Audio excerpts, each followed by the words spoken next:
ओम नमः शिवाय भक्तों। सावन मास की इस पवित्र बेला में आपके लिए लेकर आई हूँ शिव पार्वती की अमर कथा और अमरनाथ की कथा।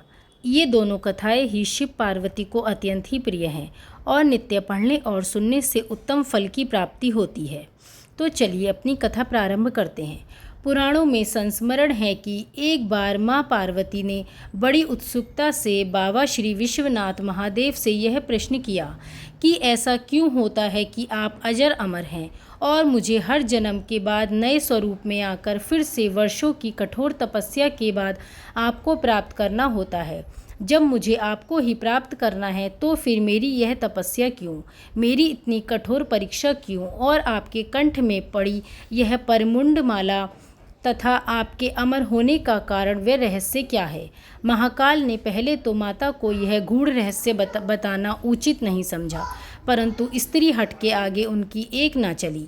भगवान शंकर ने माँ पार्वती जी से एकांत व गुप्त स्थान पर अमर कथा सुनाने को कहा ताकि कोई ना सुन सके, क्योंकि जो इस कथा को सुन लेता है वो अमर हो जाता है। इस कारण शिव जी माँ पार्वती को लेकर किसी गुप्त स्थान की ओर चल पड़े। सबसे पहले भगवान भोले ने अपनी सवारी नंदी को पहलगाम पर छोड़ दिया। इसलिए बाबा अमरनाथ की यात्रा पहलगाम से शुरू करने का बोध होता है। आगे चलने पर चंद्रमा को चंदनबाड़ी से अलग कर दिया और गंगा जी को पंचतरणी में, उसके बाद कंठाभूषण सर्पों को शेषनाग पर छोड़ दिया।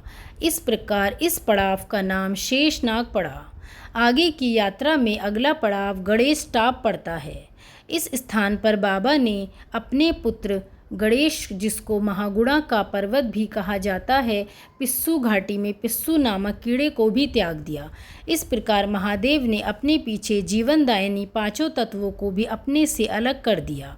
इसके साथ माँ पार्वती संग कर गए तथा कोई ना सुने, इसलिए शिवजी ने चमत्कार से गुफा के चारों ओर आग प्रज्वलित कर दी। फिर अमर कथा माँ पार्वती को सुनाना शुरू किया।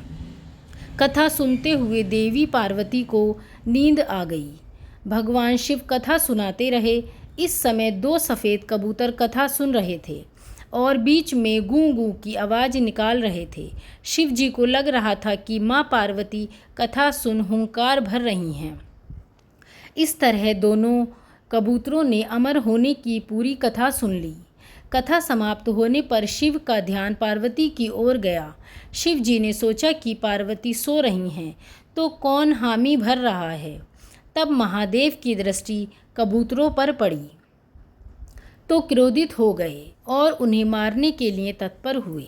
इस पर कबूतरों ने शिव जी से कहा, हे प्रभु, हमने आपसे अमर कथा सुन ली है। यदि आप हमें मार देंगे तो अमर होने की यह कथा झूठी हो जाएगी। इस पर शिव जी ने कबूतरों को जीवित छोड़ दिया और उन्हें आशीर्वाद दिया कि तुम सदैव इस स्थान पर शिव पार्वती के प्रतीक चिन्ह के रूप में निवास करोगे। अतः यह कबूतर का जोड़ा अजर अमर हो गया। माना जाता है कि आज भी इन कबूतरों का दर्शन भक्तों को प्राप्त होता है।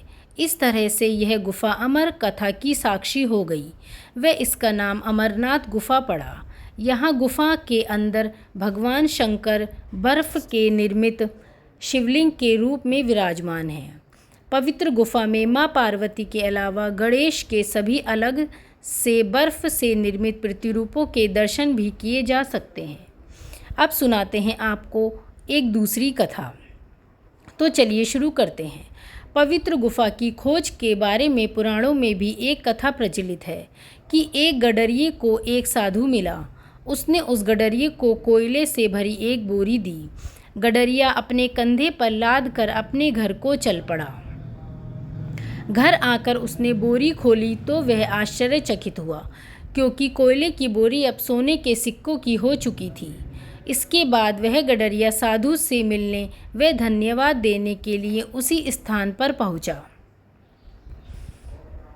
जहां पर साधु से मिला था, परंतु वहां उसे साधु नहीं मिला, बल्कि ठीक उसी जगह एक गुफा दिखाई दी।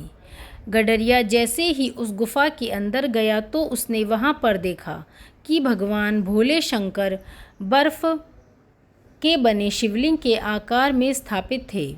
उसने वापस आकर सबको यह कहानी बताई और इस तरह भोले बाबा की पवित्र अमरनाथ गुफा की खोज हुई। धीरे धीरे दूर दूर से लोग पवित्र गुफा एवं बाबा के दर्शन के लिए पहुँचने लगे। बाबा अमरनाथ दर्शन का महत्व पुराणों में भी मिलता है। पुराण अनुसार काशी में लिंग दर्शन और पूजन से 10 गुना, प्रयाग से 100 गुना और नौमिषारण्य से 1000 गुना पुण्य देने वाले श्री अमरनाथ जी के दर्शन हैं। धन्यवाद दोस्तों।